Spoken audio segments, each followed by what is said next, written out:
The courtroom fell silent, every creak of a bench and shuffle of a shoe extinguished by the electrifying words that had just erupted from the grieving mother standing at the witness stand. The judge, a man whose reputation was stained with whispered allegations of corruption, sat frozen. His gavel, poised mid-air, remained still, unable to quell the chaos unraveling before him. "You think I didn't know about your secret meetings? About the money you took to bury my son's case? I have the proof right here," Clara Dawson said, holding up a stack of documents that trembled in her grasp. A collective gasp echoed through the courtroom. The defense lawyer, who had been smirking just moments ago, shifted uncomfortably in his seat. Even the bailiff exchanged a nervous glance with the clerk. Clara turned, her tear-streaked face scanning the room filled with reporters, onlookers, and a jury unsure if they had just become witnesses to the collapse of justice itself. The judge finally spoke, his voice cracking. "Mrs. Dawson, this is highly inappropriate. I must. Don't you dare interrupt me," Clara shouted, her voice hoarse but unyielding. "You're going to hear the truth about what happened to my son, no matter how much you've tried to silence it." The courtroom erupted in murmurs, and just as the judge raised his gavel to regain order, Clara took a step forward, locking eyes with him. "Tell them, Your Honor," she said, her tone a mix of fury and grief. "Tell them why you let my son's killer walk free." The gavel slammed down, but the truth had already escaped, and there was no turning back. The story had started 6 months earlier, on a cold October night in the small town of Millfield. Clara Dawson had just finished locking up the family diner when her phone buzzed in her pocket.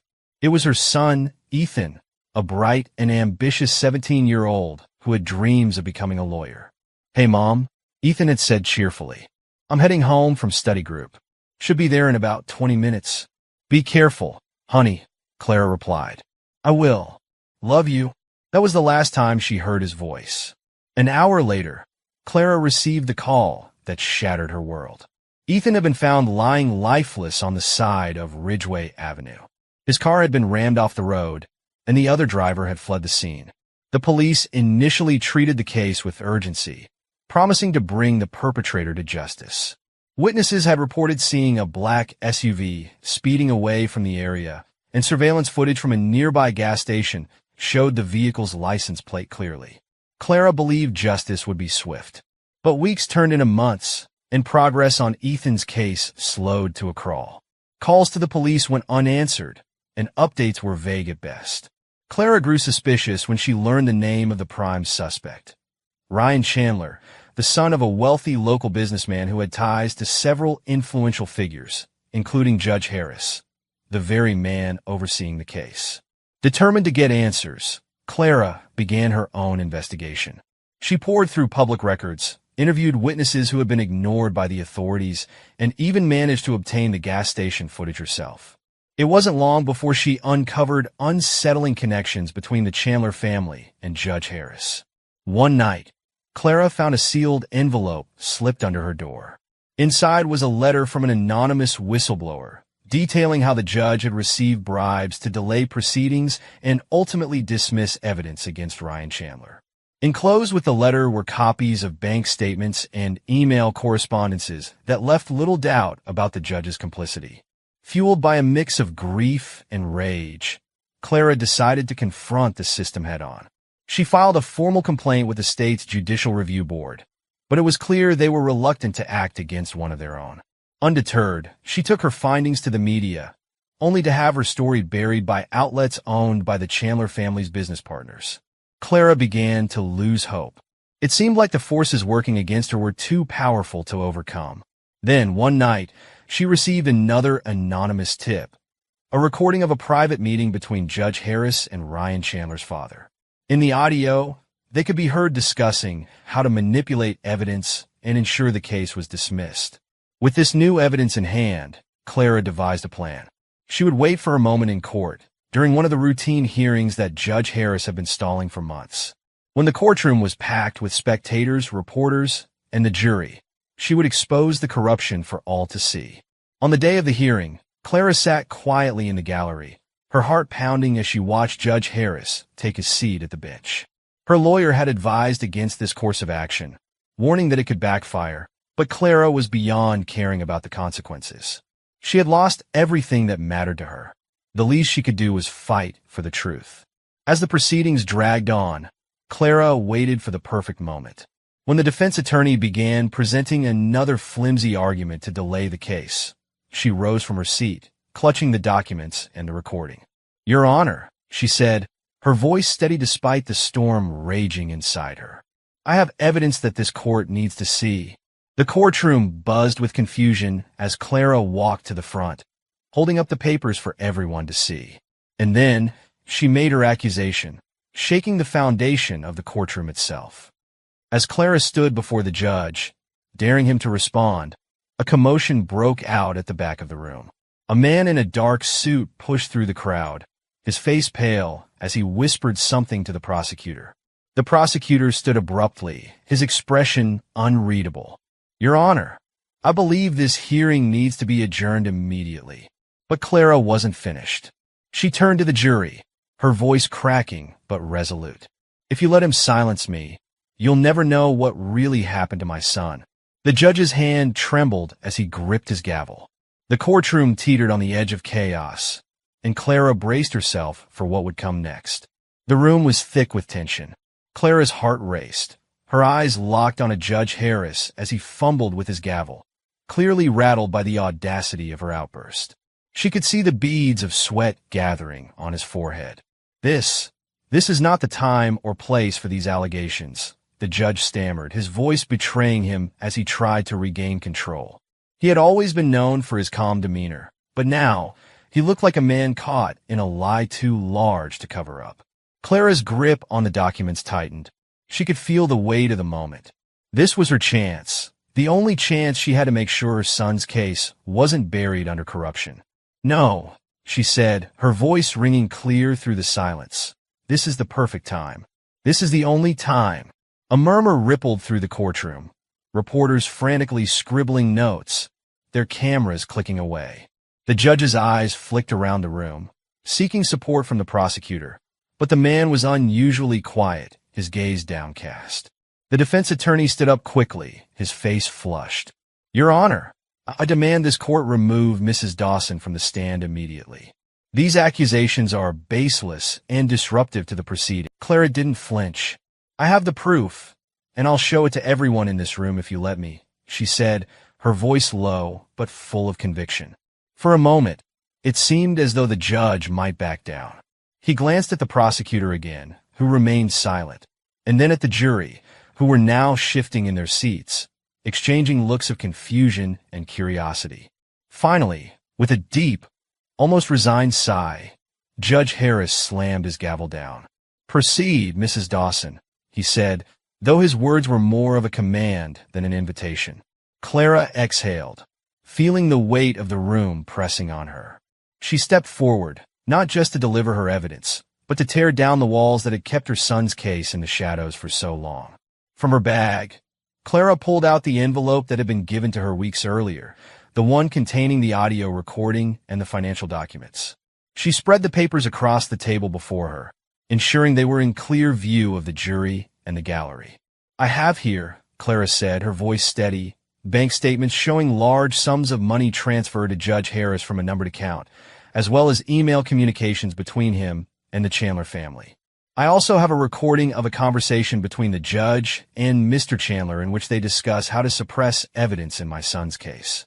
Clara pressed play on her phone, and the courtroom fell into a deathly silence as the grainy audio filled the room. "We need to move slowly. Don't let the press get too involved, and make sure no one questions the timeline of the evidence. It's better if we just let the case fade into nothing." "Understood," a voice, distinctly Ryan Chandler's father, replied. "We can't afford to have this dragged out. I'll make sure things go smoothly. You'll get what's owed." The words hung in the air like a thunderclap, sending shockwaves through the room. The defense attorney's face twisted with disbelief. He opened his mouth to speak, but no words came. The jury sat frozen, their eyes wide. For a brief moment, Clara saw the slightest shift in Judge Harris's expression, an almost imperceptible flinch. It was enough. The truth was out, and the mask had fallen. Clara's heart pounded in her chest as the room buzzed with whispers. The judge cleared his throat. "Enough," he said, his voice far less steady than it had been at the start. "This court will adjourn until further notice." But Clara wasn't done. She wasn't about to let him dismiss her like this. "Not until the public hears the whole truth," she interjected. "Not until you face the consequences for what you've done." The room fell into another stunned silence. It was as if time had stopped entirely. No one moved, not even the judge. Then, just as Clara began to feel the overwhelming weight of what she had done, the courtroom doors swung open. A man in a black suit entered, his face grim and his posture stiff. It was Detective James McCarter, the officer who had been assigned to Ethan's case before it had gone cold. The tension in the room ratcheted up several notches. Detective McCarter's arrival was unexpected, and his presence only deepened the mystery of what was really happening behind the scenes. "Detective," Clara's voice trembled slightly, unsure of what was happening. McCarter stepped forward, his eyes scanning the room, before he turned toward the judge. "Your Honor," McCarter began, his voice low and serious, "I have reason to believe that the investigation into Ethan Dawson's death was tampered with. I've uncovered evidence that further supports Mrs. Dawson's claims." Clara's heart skipped a beat. This was the breakthrough she had been hoping for, but it also opened up a new question. How far had the corruption spread? Detective McCarter reached into his coat pocket and pulled out a file. He opened it and handed it to the judge. "The officer originally in charge of the investigation, Officer Reed, has been working with Mr. Chandler's company for the past 5 years. I've also found records showing that Reed was in contact with Judge Harris on multiple occasions regarding the Dawson case." Clara gasped. The pieces were falling into place, one after another, like a puzzle she hadn't known how to complete. But there was still so much more to uncover. Judge Harris, now visibly sweating, stood from his seat, his gavel in his hand, but his authority was slipping. The courtroom was in chaos now. The prosecutor was whispering frantically to the judge, and the defense lawyer was pacing, muttering to himself. The judge raised his voice in a final attempt to restore order. "This hearing is adjourned," he yelled, but no one was listening. Clara could feel the weight of her next decision pressing down on her. She had started this battle, and now there was no turning back. "I'm not going anywhere," she said firmly, staring directly at the judge. "You will not silence me again." The room fell deathly quiet once more. Clara knew she had crossed the line, and there was no going back. But what would come next? Would the judge try to save face? Or would Clara finally get the justice her son deserved? The tension in the courtroom reached a boiling point. The judge, his gavel still in hand, stood there, his face pale, eyes flickering nervously from side to side. Clara could see the sweat trickling down his neck, his earlier composure now replaced with a frantic, desperate energy. For a moment, it seemed like the entire world had stopped. The air felt thick, suffocating, as the gravity of what had just been revealed set in. Clara's heart beat loud in her ears. She had never imagined she would be the one to take down a man like Judge Harris, a man who had wielded so much power and control. But now, standing there, her hands trembling only slightly, Clara felt a strange sense of empowerment. The prosecutor, who had been silent since McCarter's entrance, was the first to move. He stood up abruptly, his chair scraping loudly against the floor. His voice was low, yet it carried the weight of authority. "Your Honor," he said, addressing Judge Harris, but his eyes were fixed on the evidence in front of him. "I believe we need to reevaluate the validity of this case. Given the new evidence, it's clear that further investigation is required, and we cannot allow this trial to continue under these circumstances." Clara's breath caught in her throat. The prosecutor was finally acknowledging the truth, but it wasn't over yet. She knew how easily things could turn back in the favor of the corrupt. Detective McCarter stepped forward, his eyes meeting Clara's. "Mrs. Dawson, I don't know how deep this goes yet, but I promise you I'm going to get to the bottom of it. We've already started pulling records on Officer Reed, and there's more than enough here to reopen the case properly. We'll get justice for your son." Clara gave him a weak, grateful smile. But as much as she wanted to believe him, a nagging doubt still gnawed at her. She had seen the system fail too many times. How could she be sure that even McCarter, despite his apparent sincerity, wouldn't be compromised in the end? Judge Harris took a deep breath, his hand shaking as he placed the gavel back on the desk. This is a serious matter. I will need time to review this new information, and I advise all parties to clear the courtroom immediately while I deliberate. The courtroom erupted into chatter, but Clara didn't move. She wasn't leaving. She couldn't. "You'll get no rest until this is over," she muttered under her breath. The bailiff began to clear the room, but as Clara turned toward the door, a new figure entered. This time, it wasn't a detective or lawyer. It was Ryan Chandler. Clara's stomach churned as he strode confidently into the room, his face a mask of feigned concern. He was dressed in an expensive suit, the kind that screamed money and privilege, and he carried himself with the same arrogance she had seen in him months ago. He made his way toward the judge's bench, ignoring the whispers and stares from the others in the courtroom. "Judge Harris," Ryan said smoothly, his voice dripping with false politeness, "I trust you're not allowing Mrs. Dawson to disrupt this trial further. There's no need for dramatics. I'm sure we can handle this matter in a more controlled setting, don't you think?" Clara's fists clenched at her sides. "How dare he?" "You're out of line, Mr. Chandler," Detective McCarter barked, stepping between Ryan and the judge. "This isn't about your family's money or influence. This is about justice, and I'm done playing games with you and your father." Ryan smirked, clearly unfazed. "I'm only trying to ensure that things remain orderly, Detective.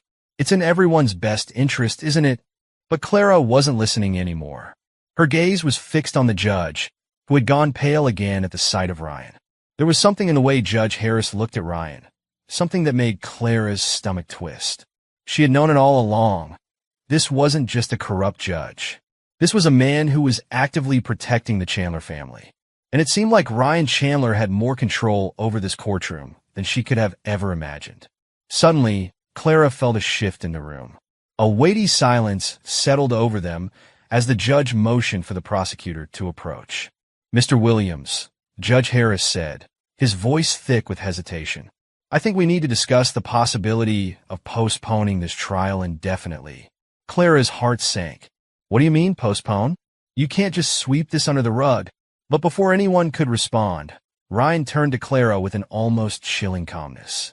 "I'm sorry, Mrs. Dawson, but your son's case was never meant to be solved. There's too much at stake, and people like you, well, they don't get to change the rules." Clara felt a hot surge of anger rush through her. "What did you just say?" she demanded. Ryan's smirk deepened. "You're out of your depth, Mrs. Dawson. It's better for you to back down before things get worse. Trust me, you don't want to make enemies of people who can ruin you." The words stung, but Clara stood taller. "You don't scare me, Chandler," she said, her voice steady, unwavering. Ryan's smile faltered, but only for a moment. Then he turned to Judge Harris. "If this case is going to be delayed further, I'll need the full support of the court. After all, we wouldn't want to risk anyone's reputation, would we?" Clara felt her blood run cold. The deal had already been made. The fix was in, but she wasn't going to back down now. Not when the truth was finally within reach. She locked eyes with the judge, the prosecutor, and even Ryan Chandler. "You can't shut me up. I will fight for my son's justice until my last breath. And if I have to bring this entire court down with me, then so be it." The judge's lips parted in shock, but before he could respond, a loud crash interrupted the scene. The courtroom doors burst open, and two men rushed in, their faces grim. Clara's heart skipped a beat as she recognized them. It was Officer Reed, the corrupt officer who had once been in charge of Ethan's case, now in handcuffs, escorted by two uniformed officers. "I have new evidence, Your Honor," one of the officers said, his voice low but commanding. "Evidence that implicates Officer Reed in the cover-up of Ethan Dawson's death." The room erupted into chaos once again. Clara could hardly believe her eyes. This was it. The final piece of the puzzle had just fallen into place. But as Reed was pushed into the stand, his eyes met Clara's. They were filled with fear and something else, something that made Clara's blood run cold. The truth was far darker than she had ever imagined. The room seemed to close in around Clara as Officer Reed was escorted to the stand, his hands shackled in front of him. His face was pale, his eyes darting nervously from side to side, avoiding anyone's gaze. Clara's pulse raced. This was the man who had turned a blind eye to the evidence of her son's death, the man who had helped cover up the truth. But now, he was here, forced to face the consequences of his actions. Clara didn't know whether to feel relief or dread. The revelation of Reed's involvement in the cover-up should have been a victory, but as she locked eyes with him, she saw something that made her stomach churn, a look of absolute fear, a look that suggested there was even more he was hiding. Detective McCarter stepped forward, his hand resting on the edge of the stand, his voice firm. "Officer Reed, you've been implicated in a conspiracy to obstruct justice in the case of Ethan Dawson's death. We've uncovered your communications with Judge Harris and Ryan Chandler, as well as evidence of your involvement in falsifying reports. How do you plead?" Reed opened his mouth to speak, but his voice faltered. He looked around the room, his eyes wide, sweat pouring down his face. I didn't do it," he stammered, his words barely audible. "I was just following orders." Clara felt a wave of disgust wash over her. This was the same excuse she had heard too many times from people in power, the same excuse that had allowed her son's case to be swept under the rug. But now, with everything on the line, she wasn't going to let Reed hide behind his words anymore. "You were complicit," Clara said, her voice cutting through the air. "You helped bury my son's case. You're just as guilty as Judge Harris and Ryan Chandler." Reed's face contorted in fear, his eyes shifting nervously as though looking for an escape. "No, I didn't have a choice. I didn't have a choice," he repeated, almost pleading. Clara could barely contain her anger. "You always had a choice, Reed. You chose the side of corruption, and now you have to pay for it." The courtroom was silent, the weight of Clara's words sinking in. The truth was out, but Reed wasn't finished yet. His face twisted in desperation as he turned to the judge, his voice rising in panic. "Please, Your Honor, I'll talk. I'll tell you everything, but you have to protect me. They'll come for me. You have to." But before he could finish, a loud noise erupted from the back of the room. The doors burst open once again, and another figure walked in. This time, it wasn't an officer or a lawyer. It was someone Clara hadn't expected to see, someone she never thought would show up. It was Ryan Chandler. Clara's breath caught in her throat as she saw him striding toward the front of the room, his presence like a shadow looming over the proceedings. His confident, almost smug demeanor hadn't changed, but there was something different in his eyes, something that made Clara uneasy. "What is this?" the prosecutor demanded. Ryan gave him a tight smile, completely unbothered by the growing tension. "I'm here to ensure that things are handled properly," he said smoothly, his eyes flicking from Reed to the judge. "After all, we wouldn't want any more mistakes made, would we?" Clara could feel her blood run cold. There was no mistaking it now. Ryan Chandler was deeply involved in the entire web of corruption. He was trying to take control of the situation once again, to steer things in his favor. But Clara wasn't about to let that happen. "What are you trying to do, Chandler?" she demanded, her voice rising with anger. "You think you can control everything? You think you can control me?" Ryan smirked, his gaze never leaving her. "Mrs. Dawson, you've made a very dangerous mistake. You have no idea who you're up against." Clara's eyes narrowed. She could feel the threat in his words, but she wasn't afraid. She had come too far, lost too much, to back down now. "I don't care who you think you are," she said, her voice steady but fierce. "I'll expose you, all of you, for what you are. The truth is coming out, and there's nothing you can do to stop it." The judge, clearly rattled by the exchange, tried to regain control. "Order! Order in the court!" But his words fell flat. The entire room was a whirlwind of chaos now, and no one was listening to him. Ryan turned to the judge, his expression unreadable. "Perhaps it's best if we take a little break, Your Honor. A chance to clear our heads." The judge hesitated, then nodded reluctantly. "A recess," he declared. "We'll reconvene in an hour."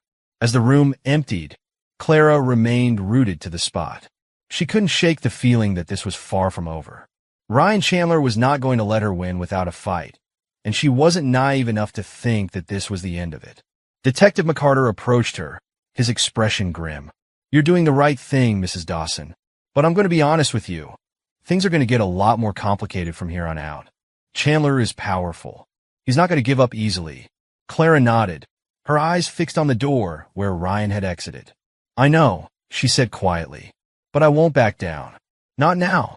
The next hour felt like an eternity. Clara paced the hallway outside the courtroom, her mind racing. She couldn't stop thinking about the look in Ryan's eyes when he had confronted her. There was something about him, something that made her question whether she had really seen the full extent of the web of corruption she was up against. When the doors to the courtroom finally opened again, Clara took a deep breath. This was it. This was the moment that could change everything. She walked back in, her eyes locking on the judge's bench, ready to face whatever came next. But as she took her seat, she noticed something that sent a chill down her spine. The defense attorney was no longer sitting at the table. Instead, Ryan Chandler was standing there, leaning over the table with a grim expression on his face. And in his hand, he was holding something that made Clara's blood run cold. It was a file, her son's case file.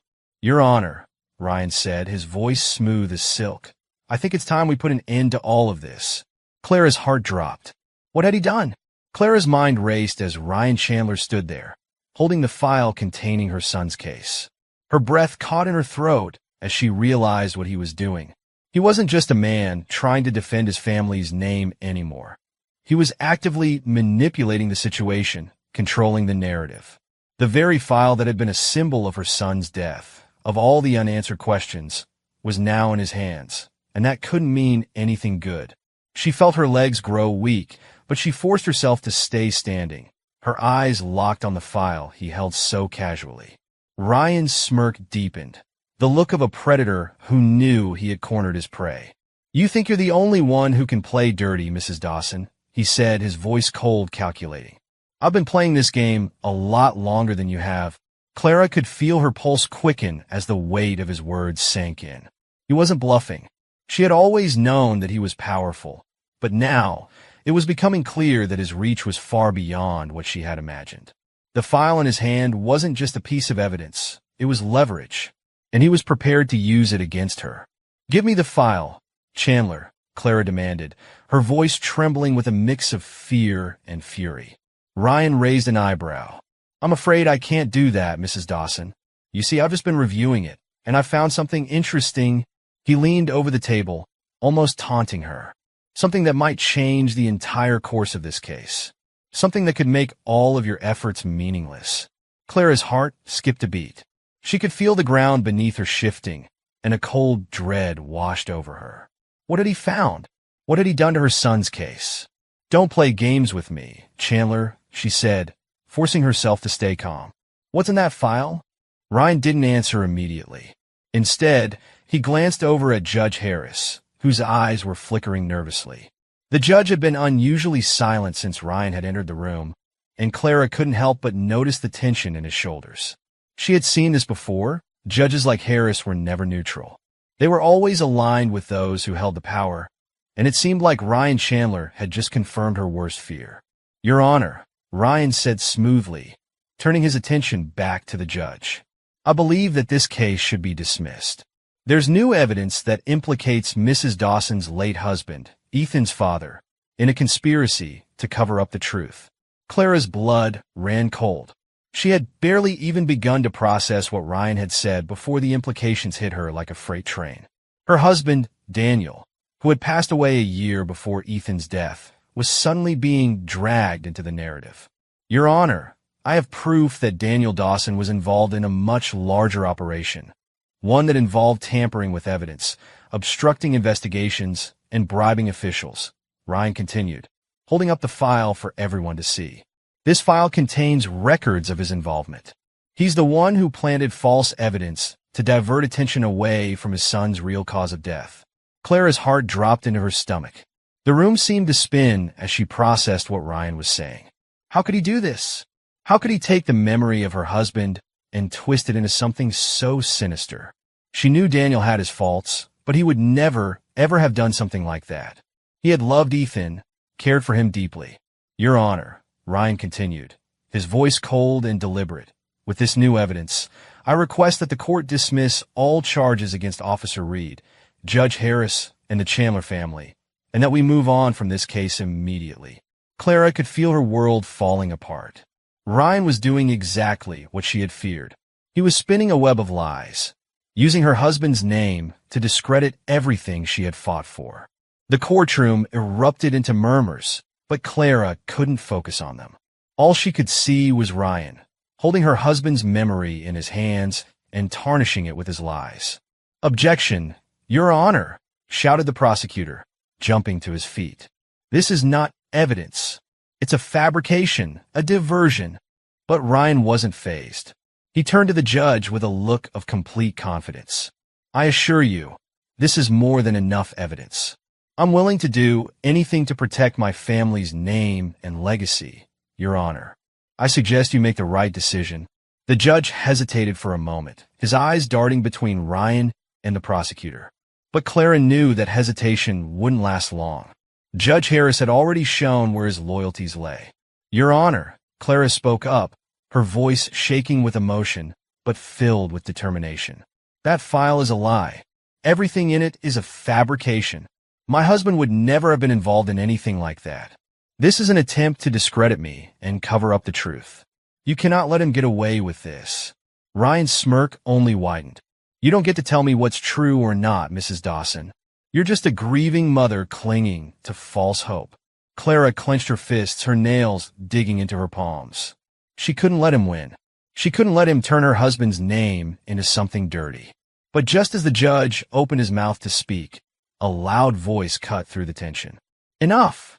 Everyone turned to look, and Clara felt her heart skip a beat when she saw who had spoken. It was Detective McCarter. He stepped forward, his expression grim. "I've had enough of this. I've been investigating Officer Reed and his involvement in this case for months. What Ryan Chandler is holding is a lie. I have the real evidence, and I'm prepared to show it to this court." Clara's breath caught in her throat. Could this really be happening? Was McCarter finally going to take down Ryan Chandler once and for all? Without another word, McCarter reached into his briefcase and pulled out a set of papers, handing them over to the judge. "These are the real records," McCarter said firmly. "Not the fake ones that Chandler is trying to pass off. This is the truth, and it's going to come out whether Chandler likes it or not." Clara felt a surge of hope rising in her chest. This was it. This was the turning point. But just as she allowed herself a moment of relief, she saw something that made her heart stop. Ryan Chandler's expression had shifted. It was no longer smug. It was dark, filled with something far more dangerous. His eyes locked with Clara's, and for the first time, she saw fear in his gaze. "I don't think you realize what you're doing, Detective," Ryan said softly, his voice laced with menace. "You're making a very big mistake." Clara felt the hairs on the back of her neck stand up. She had no idea what Ryan was threatening, but she could feel it in her bones. It wasn't over yet. The worst was still to come. And then, the lights in the courtroom flickered. Clara's heart skipped a beat as a cold shiver ran down her spine. What was happening now? Before anyone could react, the doors to the courtroom slammed open with a deafening bang, and a figure in dark clothing rushed in. Clara froze. She recognized the figure instantly. It was a man she thought she would never see again. It was her late husband's business partner, and his return was about to change everything. The room went silent as the man strode in, his face partially obscured by the brim of a dark hat. Clara's breath hitched, her chest tightening as the memories came flooding back. She hadn't seen Jonathan Pierce, her late husband's business partner, since Daniel's funeral. Jonathan had always been an enigmatic figure, someone who existed on the edges of their lives. He rarely visited, but when he did, his presence was commanding. He and Daniel had shared a bond Clara never fully understood, relationship built on years of work and secrecy. And now, seeing him again, unannounced and uninvited, sent a ripple of unease through her. Judge Harris's voice broke the silence. "Mr. Pierce, this is highly irregular. You have no standing in this courtroom." Jonathan ignored him, walking directly toward the judge's bench. The air in the room grew heavier with each step. He stopped just short of the bench, his dark eyes scanning the room before landing on Clara. "Clara," he he said, his voice deep and calm. "It's been a while." Clara couldn't speak. Her mouth opened, but no words came out. She wasn't sure if she felt relief, fear, or anger. Why was he here? What could he possibly want now? Ryan Chandler shifted uncomfortably, his confident smirk faltering for the first time. "What are you doing here, Pierce?" he demanded, his tone less assured than before. Jonathan turned to Ryan, a faint smile playing on his lips. "I could ask you the same question, Chandler, but I think we both know the answer to that." Ryan's jaw tightened. "You have no authority here." "Oh, but I do," Jonathan replied smoothly, reaching into the inner pocket of his coat. He pulled out a thick manila envelope and placed it on the judge's bench. "Your Honor, this contains documents that will prove beyond a shadow of a doubt who orchestrated the cover-up of Ethan Dawson's death. And let me assure you, it doesn't point to Daniel Dawson." The courtroom erupted into whispers. Clara's heart pounded as she stared at the envelope. Could it really hold the answer she had been searching for? Judge Harris hesitated, his hand hovering over the envelope as though touching it would burn him. "Mr. Pierce, I'm warning you. If this is another disruption, I will have you removed from this courtroom." "By all means, remove me," Jonathan said, leaning back slightly. "But first, open the envelope. I think you'll find its contents enlightening." Clara's eyes darted to Ryan, who now looked genuinely unsettled. His usual composure was cracking, and the tension in his body was visible. He didn't know what was in that envelope, and that made him dangerous. The judge finally opened the envelope, his fingers trembling as he pulled out a stack of papers. His eyes scanned the first page, and then the second. With each line he read, his face grew paler. This can't be true," Judge Harris muttered, his voice barely audible. Jonathan nodded, his expression serious. "It is true, Your Honor. Every word. That envelope contains financial records, email exchanges, and even witness statements that link Ryan Chandler and his father directly to the tampering of evidence in Ethan Dawson's case. And that's just the beginning." Clara felt a surge of hope rise in her chest. For the first time, it felt like the tide was turning in her favor. Ryan, however, wasn't giving up without a fight. "This is ridiculous," he shouted, slamming his hand on the table. "Pierce is lying. He's trying to frame me to cover for Dawson's family." Jonathan's gaze remained steady. "Do you really want to test me, Chandler? Because I've got more than enough to bury you and your father. The question is, how far are you willing to take this?"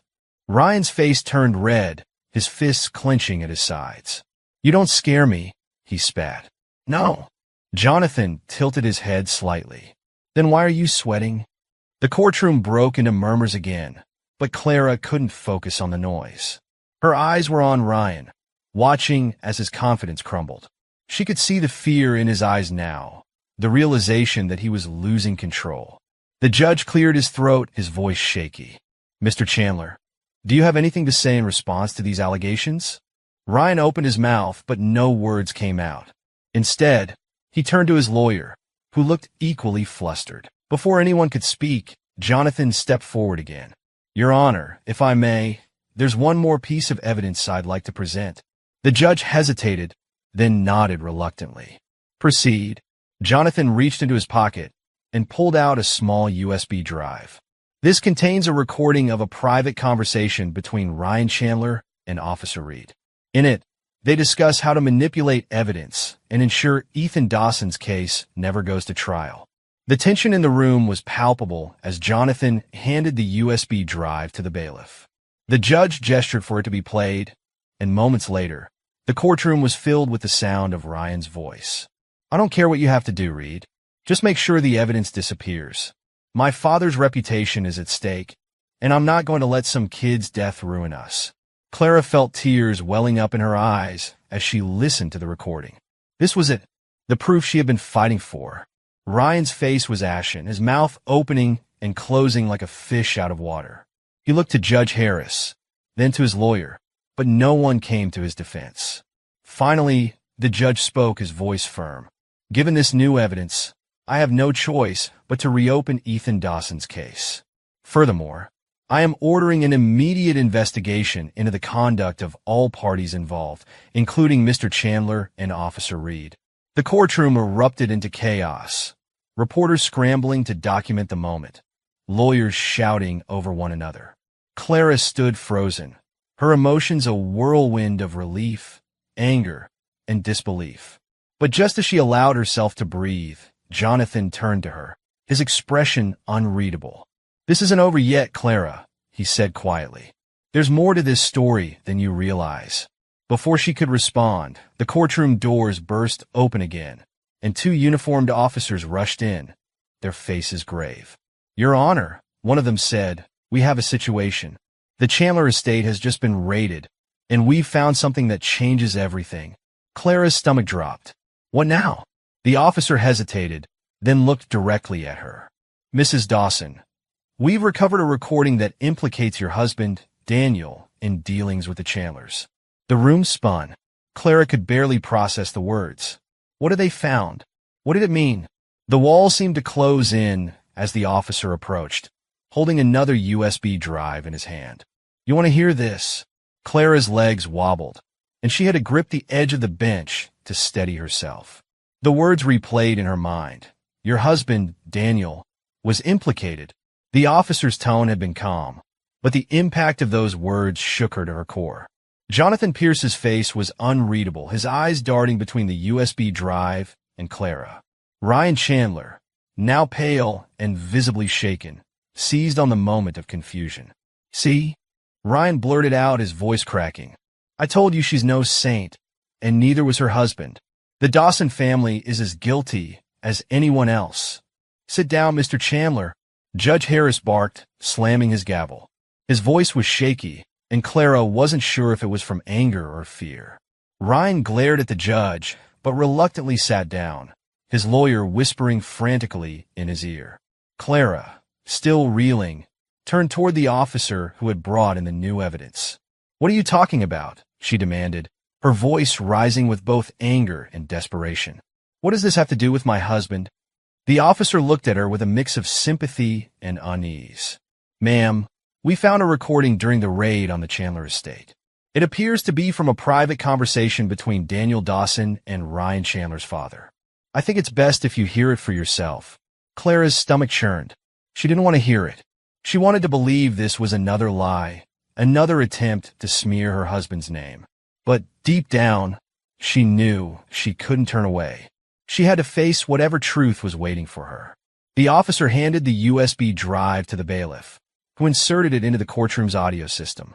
The speakers crackled, and then a familiar voice filled the room. It was Daniel. "I know what you're asking me to do, but this is going too far. I can't keep covering for you, Chandler. If this gets out, it'll ruin my family." Clara's breath hitched. It was unmistakably her husband's voice, but he sounded different. There was a weight to his words, a tension she had never heard before. Another voice responded, deep and smooth. It was Ryan's father, Richard Chandler. "You've been part of this for years, Daniel. Don't act like you're above it now. We've all done things we're not proud of, but if you turn on me, I'll make sure your family pays the price. Do you understand?" Clara felt the blood drain from her face. What was this? What was Daniel involved in? The recording continued. "You don't scare me, Richard," Daniel said, though his voice wavered. "But I'm done. After this, I'm walking away. I won't let you drag me any deeper." "You're already as deep as it gets, Daniel," Richard replied coldly. "And if you walk away, you'll regret it." The recording ended abruptly, leaving a deafening silence in its wake. Clara's head spun as she tried to process what she had just heard. Ryan Chandler seized the moment, standing up and pointing at Clara. "You see? Her husband was working with my father. They were in this together from the start." "Shut up," Clara snapped, her voice trembling with rage. "You don't get to twist this. My husband may have made mistakes, but he didn't kill our son. That was your family." Ryan's smirk faltered, but he quickly regained his composure. "You don't know what you're talking about," he said, but his voice lacked its usual confidence. Detective McCarter stepped forward, cutting through the tension. "Mrs. Dawson," he said gently, "I know this is a lot to take in, but I need you to stay focused. This recording doesn't change what Ryan Chandler and Judge Harris did to cover up Ethan's death. If anything, it shows just how far their corruption goes." Clara nodded slowly, though her mind was still racing. She wanted to believe McCarter, but the revelation about Daniel had shaken her to her core. She couldn't help but wonder, had she been blind to her husband's secrets all along? Judge Harris, looking visibly rattled, leaned forward. Detective McCarter, do you have any further evidence to present? McCarter hesitated, then nodded. Yes, Your Honor. We've recovered additional files from the Chandler estate, including detailed records of bribes paid to various officials, including Judge Harris. The judge's face turned beet red.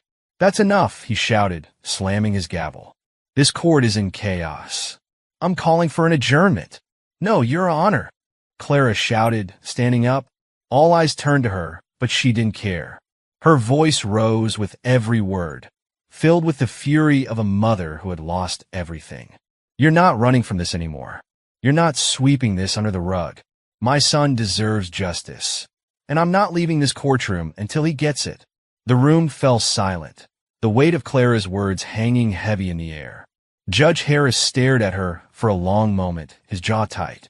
Finally, he leaned back in his chair, his expression grim. Proceed, detective, he said through gritted teeth. McCarter stepped forward again, holding another file. Your Honor, this is a copy of a sworn statement from a former employee of the Chandler family. In it, they detail how Ryan Chandler personally ordered evidence to be destroyed, including the surveillance footage from the night of Ethan Dawson's death. The courtroom erupted into murmurs again, but Clara barely heard them. Her focus was on Ryan, who now looked like a cornered animal. This is a witch hunt, Ryan shouted, his voice cracking. You can't pin this on me. You have no proof. McCarter smiled faintly. Oh, we have proof, he said. And if you want to keep denying it, I'd be happy to bring in the employee to testify. Ryan's face turned ashen. He opened his mouth to speak, but no words came out. Clara felt a flicker of satisfaction as she watched him squirm. For the first time, she felt like justice was within reach. But just as she allowed herself a moment of hope, the doors to the courtroom burst open once again. This time, it was a man in a police uniform, his face pale and his breathing heavy. He rushed to McCarter's side and whispered something in his ear. McCarter's expression darkened instantly. What is it? Clara asked, dread creeping into her voice. McCarter turned to her, his face grim. We've just received word that Richard Chandler has fled the country. Clara's heart sank. The mastermind behind it all was slipping through their fingers, and she had no idea what it would mean for the fight ahead. The courtroom fell into stunned silence as the news of Richard Chandler's escape settled over them like a storm cloud. Clara stared at Detective McCarter, her heart pounding in her chest. It felt like a cruel twist of fate. The man who had orchestrated so much pain and corruption was now out of reach. How could you let this happen? Ryan Chandler shouted, his composure cracking. He pointed at McCarter, his voice rising with panic. You're supposed to be in control, aren't you? What kind of detective lets their main suspect just disappear? McCarter ignored him, his jaw tight as he addressed the officer who had delivered the news. When was the last time anyone saw him? Early this morning, the officer replied. He boarded a private jet headed for a non-extradition country. We're trying to confirm his exact destination now, but it looks like he had this plan for weeks. Clara clenched her fists, her nails digging into her palms. Of course Richard had planned his escape. Men like him didn't leave loose ends. He had known the walls were closing in and had made sure he wouldn't be here to face the consequences. Ryan, however, looked far less assured. His face was pale, and his hands trembled as he gripped the edge of the defense table. Clara could see the fear in his eyes now, the realization that without his father to protect him, he was alone. This doesn't change anything, McCarter said firmly, turning to the judge. We still have ample evidence against Ryan Chandler and Judge Harris, and we're prepared to move forward with charges. Judge Harris looked like he might faint. His face was ghostly white, and his hands shook as he reached for his gavel. I need time to review this new information, he stammered. This court is adjourned until further notice. No, Clara shouted, her voice breaking through the chaos. She stepped forward, her eyes blazing with determination. You don't get to adjourn this. Not after everything that's come out today. The world needs to see the truth. My son's life mattered, and I won't let you sweep this under the rug. The judge froze, his gavel hovering in the air.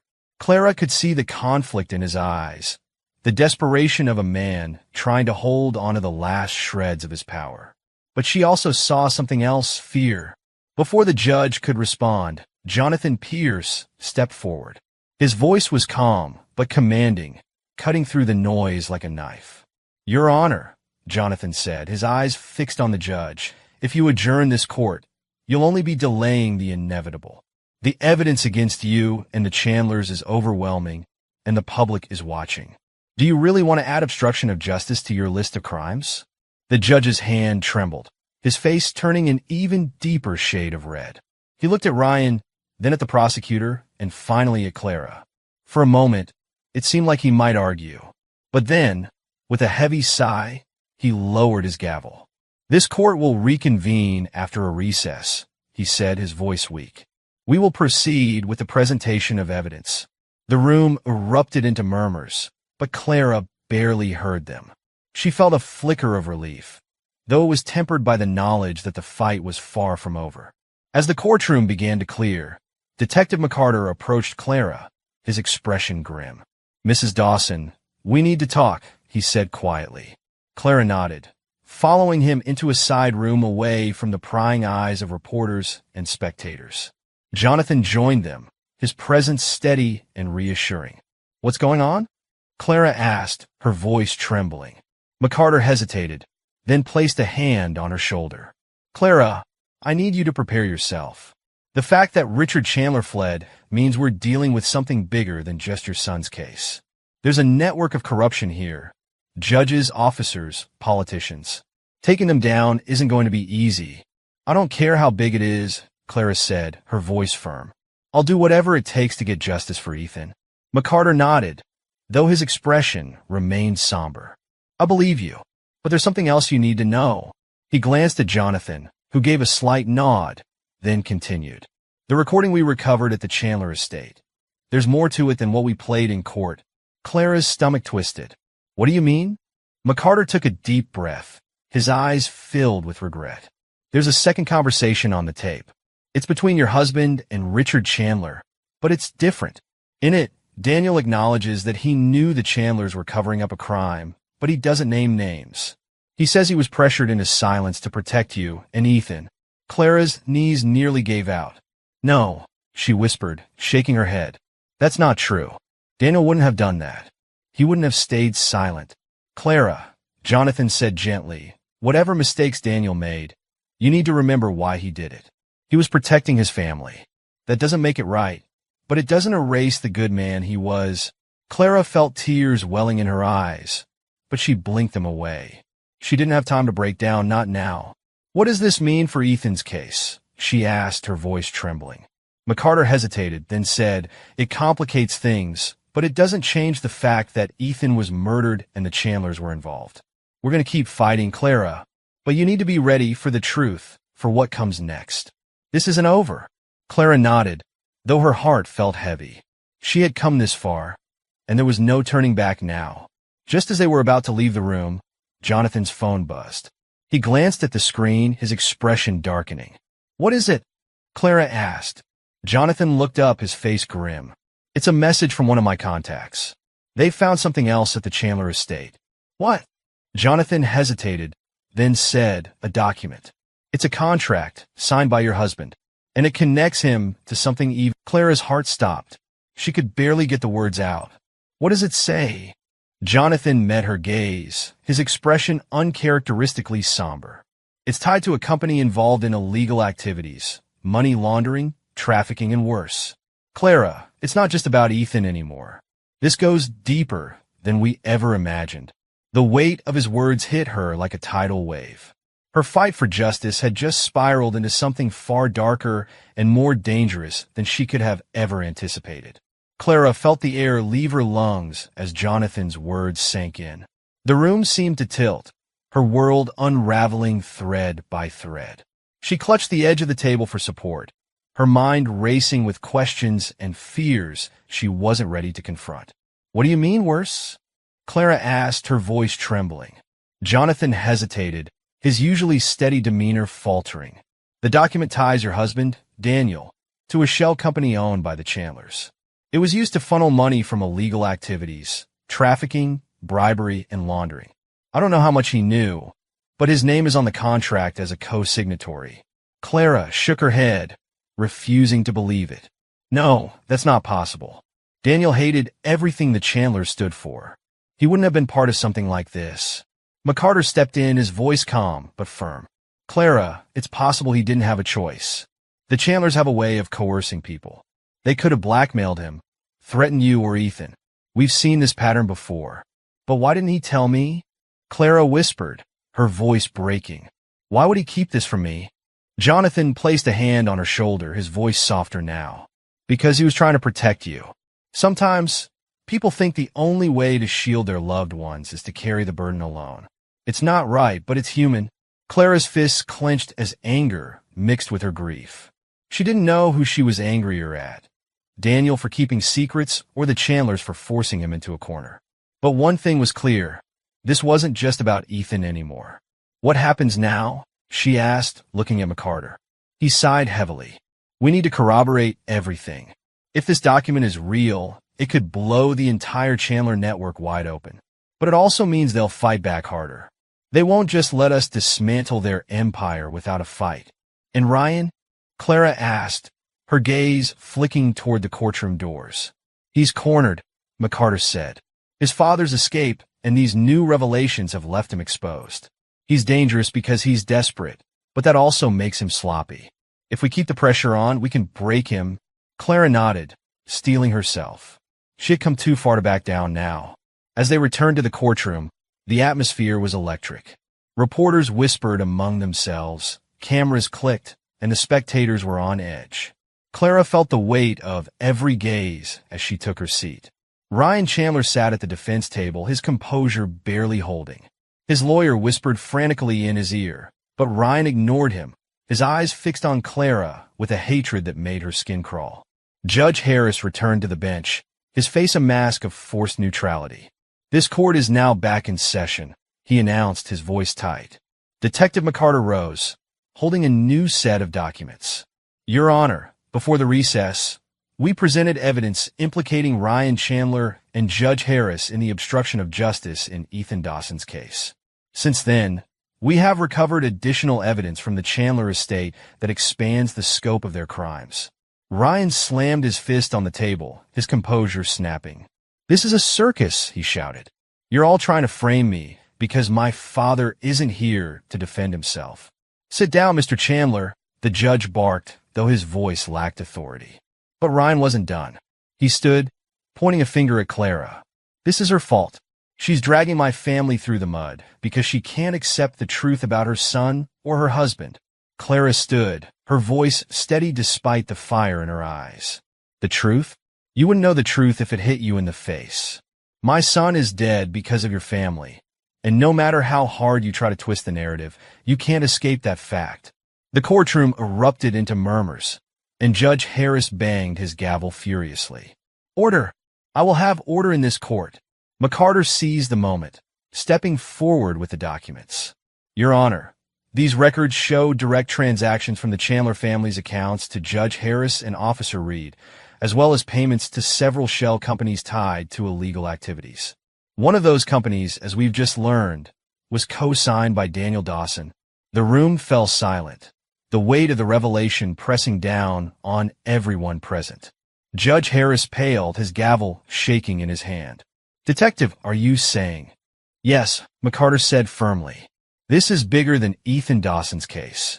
This is a network of corruption spanning years, involving multiple parties. And we're just scratching the surface. Ryan's lawyer stood abruptly. Your Honor, I move to dismiss these proceedings on the grounds of prosecutorial misconduct. This has turned into a witch hunt against my client and his family. Judge Harris hesitated, clearly torn. But before he could speak, Jonathan Pierce stood. Your Honor, Jonathan said, his voice calm but commanding. If this case is dismissed, the public will demand answers. Every person in this room knows the Chandlers are guilty, and no amount of legal maneuvering will change that. The judge looked around the room, his gaze falling on the reporters scribbling furiously in their notebooks. He knew Jonathan was right. "This court will proceed," he said finally, his voice barely audible over the murmurs. Ryan's face turned red with fury. He leaned toward his lawyer, whispering something Clara couldn't hear. Then, without warning, he stood again, his eyes wild. "You think you've won?" Ryan spat, glaring at Clara. "This isn't over. My family's name will survive this, and you'll regret ever coming after us. Threatening a witness in open court, Mr. Chandler?" McCarter said, his tone sharp. "That's bold even for you." But Ryan wasn't finished. He reached into his pocket, pulling out a folded piece of paper. "You think you know everything, don't you? Well, let me show you just how much you don't know." He unfolded the paper and held it up, his hands trembling with rage. "This is a letter from Daniel Dawson to my father. He wasn't the man you think he was, Clara. He was just like us." The courtroom gasped, and Clara's heart sank as Ryan handed the letter to the bailiff. McCarter stepped forward, intercepting the paper and scanning it quickly. His expression darkened as he read. "What does it say?" Clara asked, her voice barely above a whisper. McCarter hesitated, then looked up, his eyes filled with regret. "It's a letter from Daniel, agreeing to help the Chandlers in exchange for their protection. He mentions you and Ethan by name." The words hit Clara like a sledgehammer. Her legs buckled, and she sank back in her seat, her mind reeling. Ryan's smirk returned, though it was weaker now, more desperate. "See? Your perfect husband wasn't so perfect after all." But before Clara could respond, the doors to the courtroom burst open once again. This time, a young woman entered, her face pale but determined. "I have something to say," she announced, her voice steady. Everyone turned to look at her, and Clara's breath caught as she realized who it was. It was Ethan's best friend, Sarah, a girl who had been silent since the day of his death. The room fell silent as Sarah stepped into the courtroom, her presence commanding attention despite her small frame. She clutched a stack of papers in her hands, her eyes darting nervously around the room before landing on Clara. "Sarah," Clara whispered, her voice trembling. She hadn't seen the girl since Ethan's funeral, and now, seeing her here brought a fresh wave of emotion. Sarah nodded slightly, then turned to Judge Harris. "Your Honor, I have evidence that I believe will bring clarity to this case." Judge Harris looked flustered, but the mounting pressure in the room forced him to nod. "Proceed," he said, gesturing for her to step forward. Sarah walked to the front of the room, her steps steady despite the weight of the moment. She handed the papers to Detective McCarter, who scanned them quickly, his expression shifting from surprise to grim determination. "What is it?" Clara asked, unable to contain her anxiety. McCarter turned to face the court. "Your Honor, these are text messages and emails exchanged between Ethan Dawson and Ryan Chandler in the weeks leading up to Ethan's death. They paint a clear picture of what really happened." Clara's heart raced as McCarter began to read aloud. "Ethan, you need to stop what you're doing, Ryan. It's wrong, and people are getting hurt. Ryan, you don't know what you're talking about. Stay out of it, or you'll regret it. Ethan, if you don't stop, I'll go to the police. I have proof." The room erupted into gasps, but McCarter wasn't finished. He held up a final printed message. "Ryan, if you say anything, it'll be the last thing you ever do." Clara felt her knees weaken as the truth washed over her. Ethan had known. He had discovered something about the Chandlers and tried to stop it. And Ryan had silenced him. "That's not all," Sarah said, her voice steady despite the tears brimming in her eyes. "Ethan confided in me the night before he died. He told me he had gathered evidence against Ryan's family, bank transfers, recorded conversations, and more. He said he was scared but that he couldn't stay silent." Clara's breath caught in her throat. "Why didn't you come forward sooner?" Sarah's voice cracked as she replied, "I was scared. Ryan's family is so powerful, and after what happened to Ethan, I didn't know what to do. But then I saw you fighting for justice, and I knew I couldn't stay silent anymore." Ryan shot to his feet, his face twisted in anger. "This is a lie. She's lying." "Sit down, Mr. Chandler," Judge Harris snapped, his gavel slamming down. "Detective McCarter, is there more evidence to corroborate these claims?" McCarter nodded. "Yes, Your Honor. Sarah has provided copies of the evidence Ethan gathered, and my team has been able to verify its authenticity. It directly implicates Ryan Chandler and Richard Chandler in the cover-up of Ethan's death, as well as their larger criminal activities. The courtroom erupted again, the weight of the revelation shaking everyone present. Ryan's lawyer tried to object, but his words were drowned out by the growing noise. "Order! Order in this court!" Judge Harris yelled, his voice desperate. Clara turned to Sarah, tears streaming down her face. "Thank you," she whispered, her voice thick with emotion. Sarah nodded, her own tears falling freely. "Ethan deserves justice. He was my best friend, and I couldn't let them get away with it." McCarter stepped forward, addressing the judge. "Your Honor, in light of this new evidence, I formally request that Ryan Chandler be remanded into custody and that a warrant be issued for Richard Chandler's extradition." The judge hesitated, his face pale. He knew there was no way out now. With a shaky hand, he nodded. "Request granted. Ryan Chandler is hereby ordered into custody, and an international warrant for Richard Chandler's arrest will be issued immediately." The bailiffs moved toward Ryan, who struggled as they grabbed his arms. "You can't do this. You don't know who you're messing with," he screamed, his voice filled with panic. Clara watched as he was dragged away, her heart heavy but resolute. Justice wasn't complete. Not yet, but it was closer than it had ever been. As the courtroom began to clear, Jonathan Pierce approached Clara, his face unreadable. "You've done something incredible here today," he said quietly. "But this isn't the end. The Chandler's reach is vast, and there's still a lot of work to do." Clara nodded, her gaze unwavering. "I know, but I'm ready for whatever comes next." "For Ethan." Jonathan nodded, then turned to leave, but before he did, he paused. "One last thing, Clara. That letter Ryan waved around in court? It was a forgery. Daniel wasn't perfect, but he wasn't the man they tried to make him out to be. Remember that?" Clara felt a fresh wave of relief wash over her. She had fought for Ethan, but in a way, she had also reclaimed Daniel's legacy. As she left the courtroom, the sun was setting, casting a golden glow over the city. Clara breathed in deeply, feeling the weight on her chest lighten just a little. The fight wasn't over, but for the first time in months, she felt hope. And as she walked away, she whispered to herself, "Ethan, I won't stop until justice is fully served. I promise."